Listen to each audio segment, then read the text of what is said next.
Good morning, students. I welcome you all to the sixth part of the story, wherein we get to see that Dr. Sadao and Henna land in deep water when all the servants, because of their rebellious attitude, thought of quitting their jobs without even thinking the master's point of view.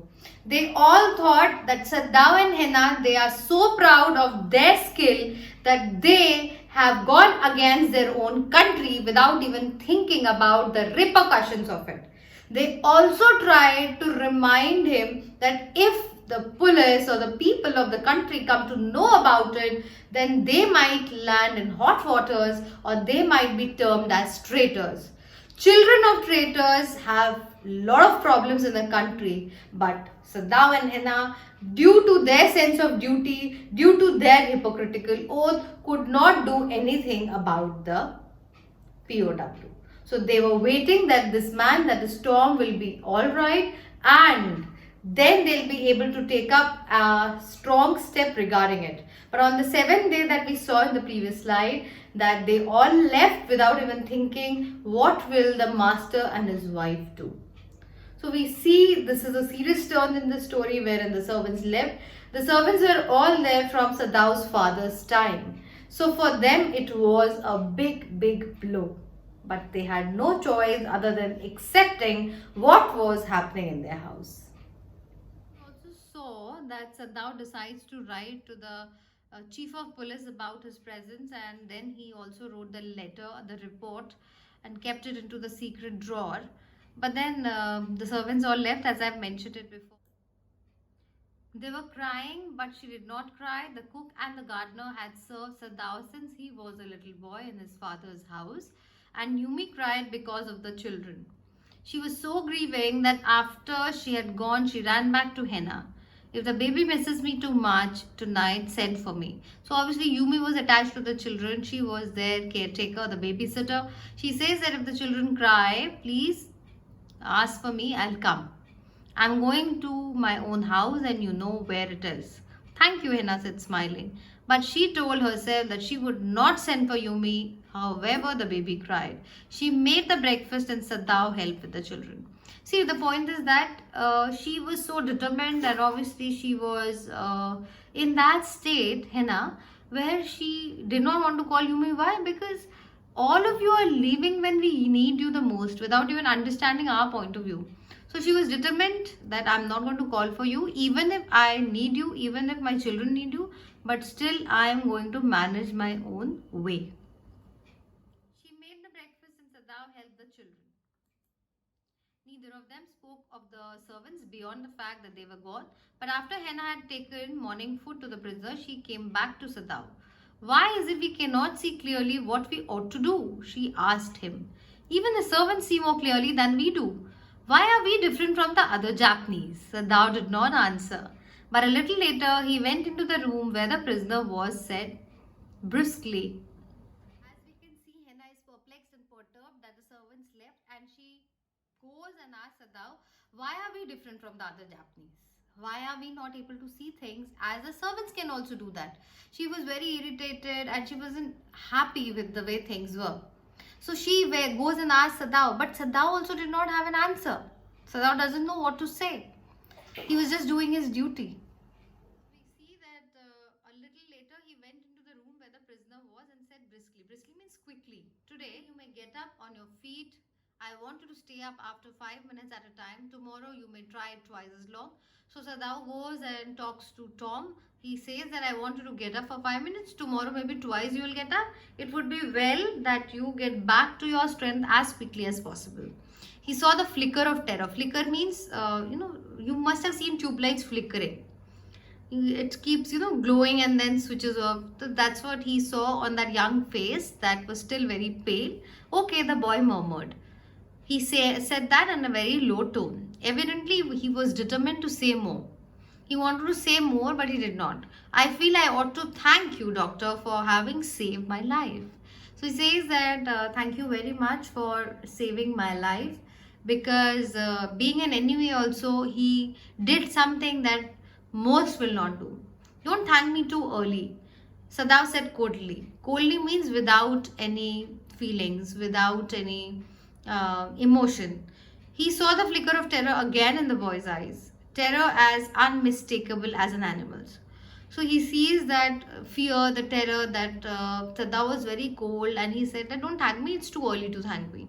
So animals also have that kind of a terror because they are scared of humans, because humans, as you know, are one of the most cruel creatures on the planet. So that's the comparison here. The scars on his neck were crimson for a moment. So his neck scars were healing. So the change of color could be seen. Those scars, what are they? Sadao did not ask. In the afternoon, the second thing happened. Let's see what was the second thing that happened. Henna worked hard on unaccustomed labor. Unaccustomed means she was not familiar to such kind of hard work. She always had servants, and today everybody left, so she was getting perplexed. Saw a messenger who came to the door in the official uniform. Her hands went weak and she could not draw her breath. The servants must have told already. She ran to Sadao, gasping, unable to utter a word. But by then, the messenger had slowly followed her through the garden, and there he stood. She pointed at him helplessly. Sadao looked up from his book. He was in his office, the other partition of which was thrown open to the garden for the southern sunshine. What is it? He asked the messenger, and then he rose, seeing the man's uniform. He was to come to the palace, the man said. The old general is in pain again. So there was this messenger who came in uniform, and Henna immediately thought that the servants have gone out and told about it. The servants have already informed the police, and that's why he is there in uniform. So she ran out of breath. She went and told Sadao that there's a man who is in uniform who came to call for Dr. Sadao. And he came because the general was in pain. I have mentioned you before also. The old general, General Takema, did not want to be operated or treated by anybody except Dr. Sadao. He had immense faith on his caliber and potential. So hence he was in pain, and that messenger came to call for him. When Sadao came to say goodbye, she was in the kitchen but doing nothing. The children were asleep and she sat merely resting for a moment, more exhausted from her fright than from her work. So Henna was frightened and scared, looking at the messenger, thinking that the servants have already reported, and the messenger came in to arrest Dr. Sadao. So she got exhausted because of the fear more than her work. I thought they had come to arrest you, she said. He gazed down into her anxious eyes. Gazed is to look at continuously, anxious is worried. I must get rid of this man for your sake, he said in distress. So he says that I know I need to get rid of this man because she was in more trauma, mental trauma than anybody else. Somehow I must get rid of him. Sadao goes to see the general. Now what happens is he goes to meet general who was in pain, if you remember. So this is the conversation that happens between Sadao and the general. Of course, the general said weakly, I understand fully. But that is because I once took a degree in Princeton, so few Japanese have. I care nothing for the man, Excellency, Sadao said, but having operated on him with such success. Yes, the general said. It only makes me feel that you are more indispensable to me. Indispensable means you can't do without him. Evidently, you can save anyone. You are so skilled. You say you think I can stand one more such attack as I have had today? Not more than one, Sadao said. So what happens is Sadao comes in and he confesses his pain, his trauma of having the enemy soldier at his place.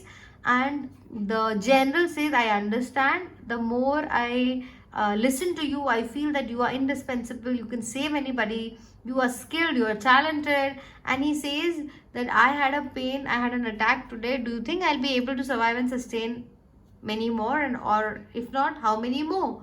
He says not more than one. You need to get operated.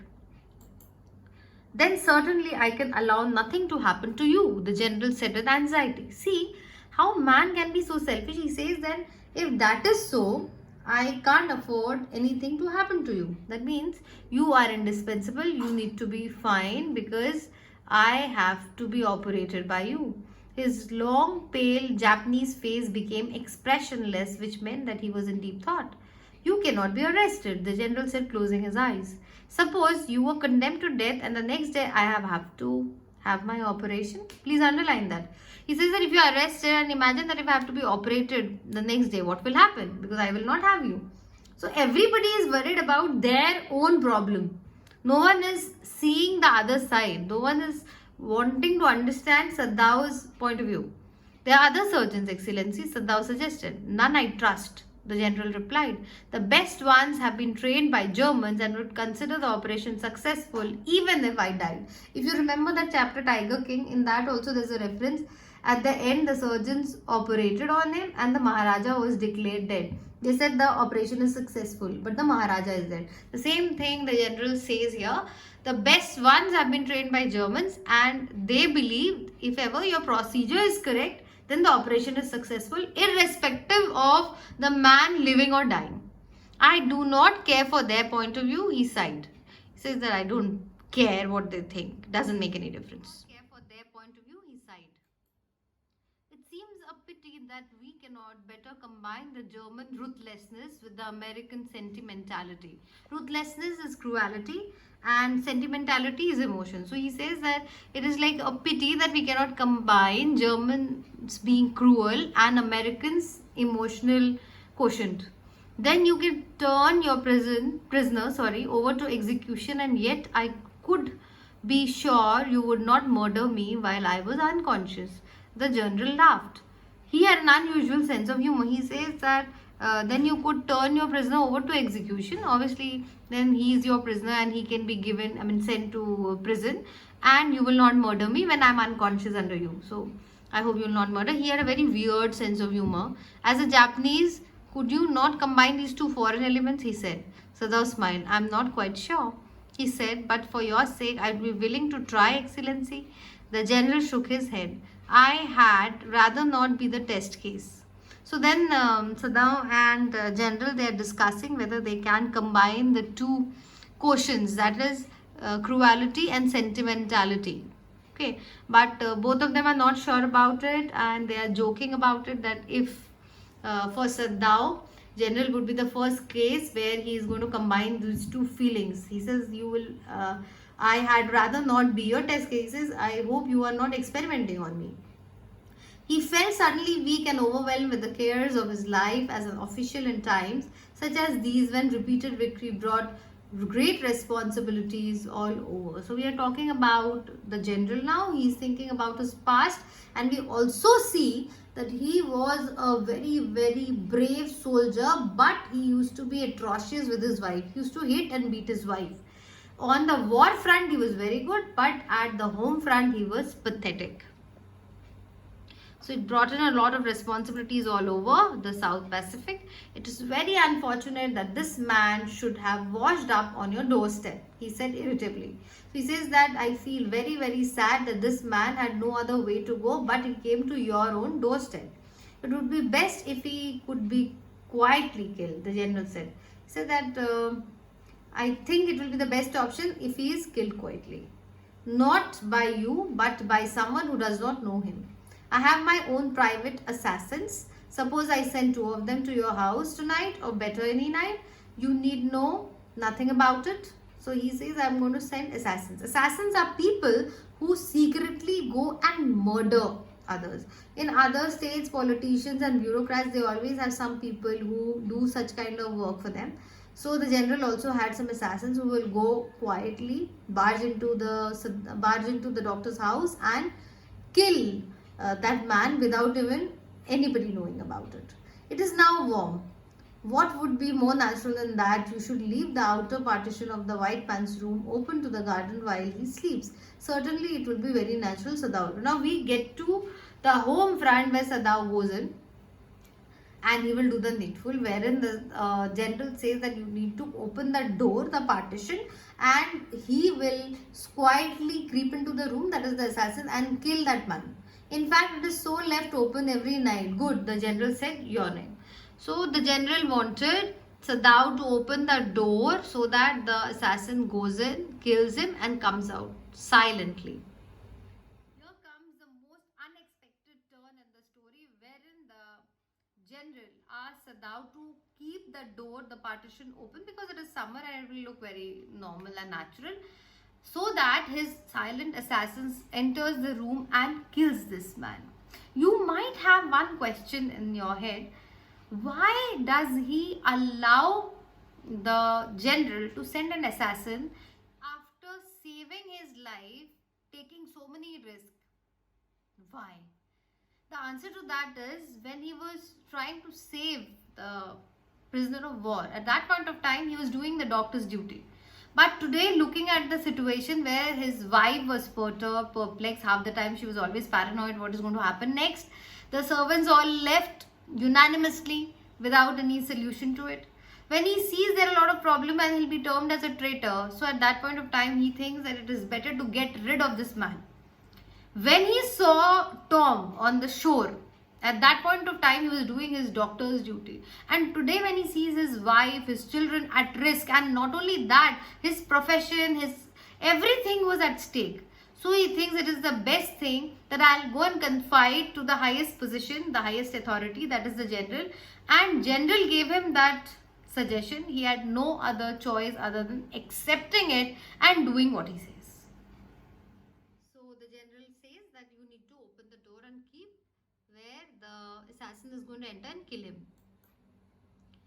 They are very capable assassins. They make no noise and they know the trick of inward bleeding. If you like, I can even have them remove the body. Sadao considered.